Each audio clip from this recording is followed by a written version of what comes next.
حفاظت کرو اپنے ایمان و دین کی، زمانہ وہ ایسا عجیب آ رہا ہے۔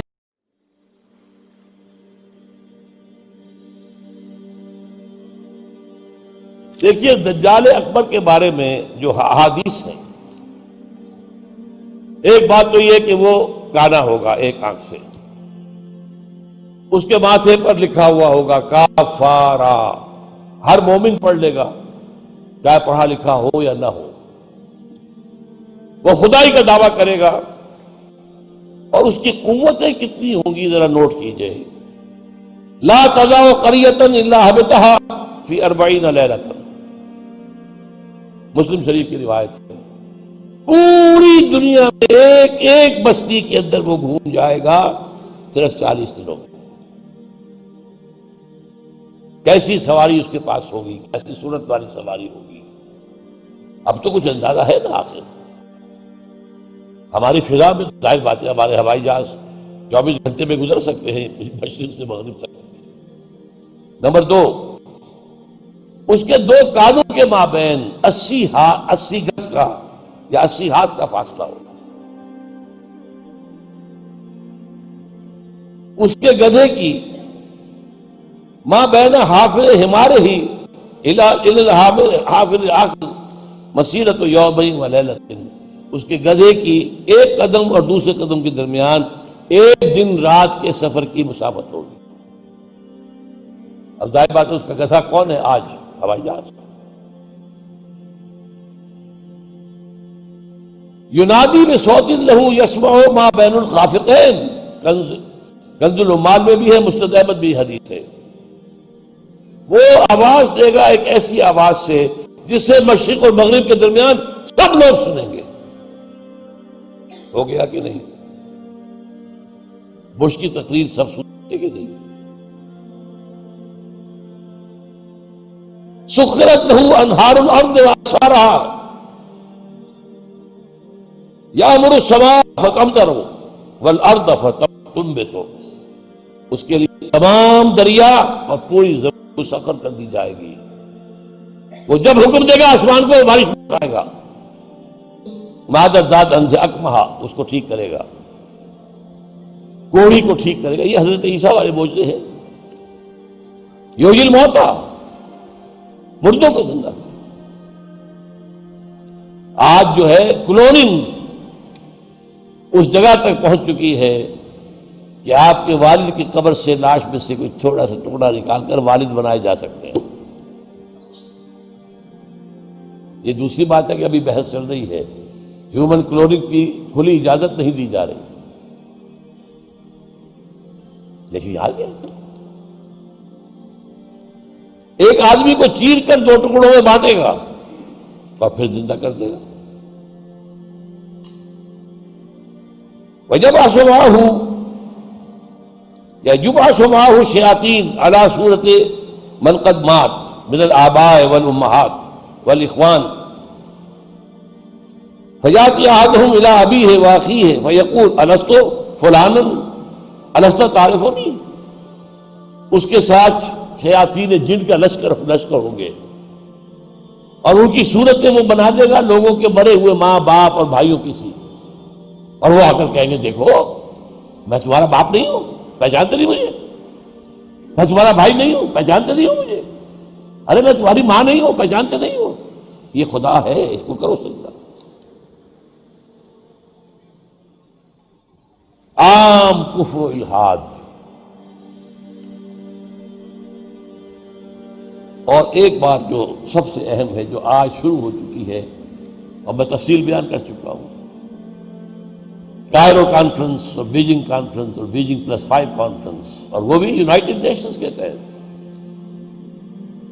آخر من یخرج الیہ النساء، آخر میں جو اس کی پیروی کے لیے نکلے گی گھروں سے وہ عورتیں ہوں گی۔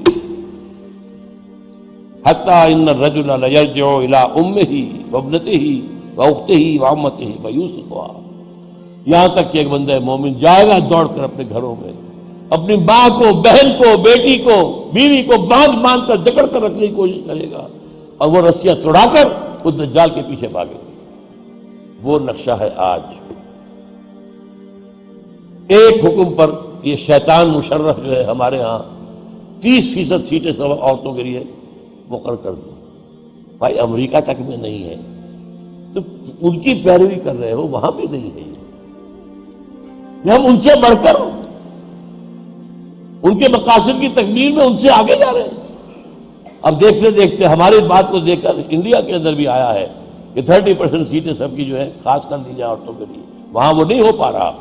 جمہوری حکومت ہے، اختلافات ہو رہے ہیں، ابھی بحثیں چل رہی ہیں. اور یہاں کیا تھا؟ مشرف ایک حکم، اور کوئی نہیں بولا، کوئی مذہبی لیڈر نہیں بولا یہ کیا کر رہے ہو، کوئی سیاسی لیڈر نہیں بولا کیا کر رہے ہو. ان کی گھٹی میں سیاست پڑ چکی ہے. خطرہ یہ تھا کہ ہم نے اگر ایسی کوئی بات کی تو یہ الیکشن پوسٹ پون کر دے گا، اور الیکشن بنا ہوا کا عام طریقہ. بہرحال یہ دجالیت جو ہے، دجال اکبر، یہ آنا ہے. یہ ہوگا کون؟ اس میں احادیث کے اندر اختلاف ہے.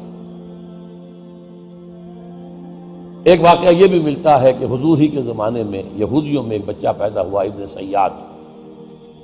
وہ بڑا غیر معمولی قسم کی صلاحیتیں اس میں تھی. وہ اپنی پیٹھ کے پیچھے سے بھی دیکھتا تھا. وہ سوتا تھا تو اس کا دل نہیں سوتا تھا. وہ پوری طریقے سے اس کے حواس جو ہیں وہ بیدار رہتے تھے. تو حضور نے اس کے کچھ حالات وغیرہ کا باقاعدہ مشاہدہ کیا، یہ سوچتے ہوئے کہ شاید یہی دجال بن جائے. حضرت عمر نے کہا بھی کہ آپ مجھے حکم دیں میں اس کی گردن اڑا دوں. فرمایا نہیں، اگر تو یہ وہ ہے تو اسے قتل کریں گے عیسیٰ ابن مریم، تم قتل کرنے والے نہیں ہوں گے. اور اگر یہ وہ نہیں ہے تو خام کا ناحق خون کا جو ہے تمہارے اوپر الزام آ جائے. پھر ایک صحابی رضی اللہ تعالی عنہ تمیم داری، وہ عیسائی تھے، اسلام لائے تھے.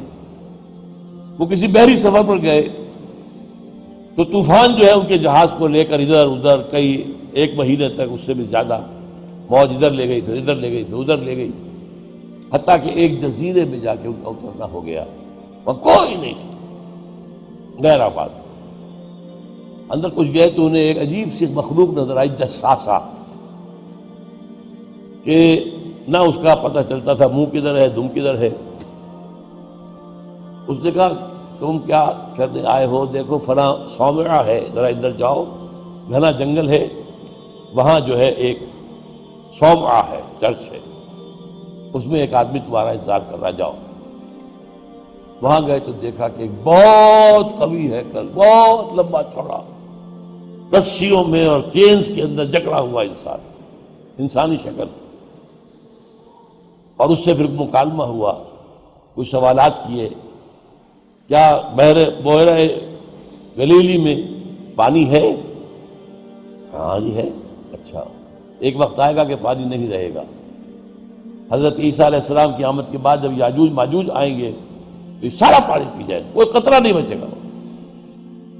اس طرح کئی سوالات کیے. اور پھر اس نے غالباً یہ کہا کہ میں دجال ہوں، مجھے ابھی اللہ نے گرفتار کیا ہوا ہے، پھر اب وقت آئے گا مجھے چھوڑے گا. ایک روایت یہ ہے.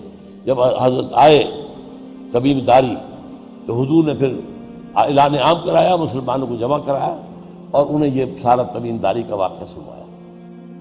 دیکھیے بھی ہے. تو اب یہ کہ اس کے بارے میں یقین کے ساتھ فیصلہ کرنا کہ وہ کون ہوگا، میرا گمان یہ ہے کہ وہ وہی ہے جو ابھی اس صومعہ میں قید ہے، لیکن وہ کوئی جن ہے، انسان نہیں.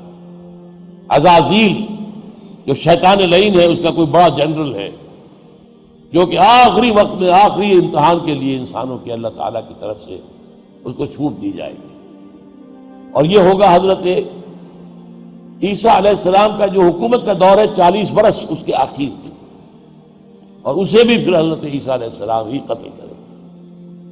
لیکن اس سے پہلے یہ ہے کہ اتنی بڑی ہوا چل چکی ہوگی کفر اور الحاد کی، اور جو ہے زوال آ چکا ہوگا، کہ پھر حضرت عیسیٰ کا انتقال ہونے کے بعد کچھ ہی عرصے کے بعد اللہ تعالیٰ ایک خاص ہوا بھیجے گا کہ جن کے دل میں بھی ایمان ہے ان کی جانیں بڑی آسانی سے سہولت سے نکل جائے گی. اب دنیا میں صرف کافر، فاسق، ملحد، مشرک گناہگار لوگ رہ جائیں گے. ان پر قیامت کی ہولناک جو زلزلہ ہے، یا ایھا الناس اتقوا ربکم ان زلزلۃ الساعۃ شیء عظیم یوم ترونھا تذہل کل مرضعۃ عما ارضعت وتضع کل ذات حمل حملها وتری الناس سکارى وما هم بسکارى. یہ جو سختیاں ہیں یہ کفار پر آئیں گی، اہل ایمان پر نہیں آئیں گی. اب یہ ہے میرے اور آپ کے لیے انفرادی سطح پر تو فیصلہ کیجئے، ہم اپنے اندر سے دجال کو نکالیں. محبت اللہ سے، دنیا سے نہیں. طلب آخرت کی، دنیا کی نہیں. فکر روح کی، جسم کی بھی کرو لیکن اس کی اولاً کرو.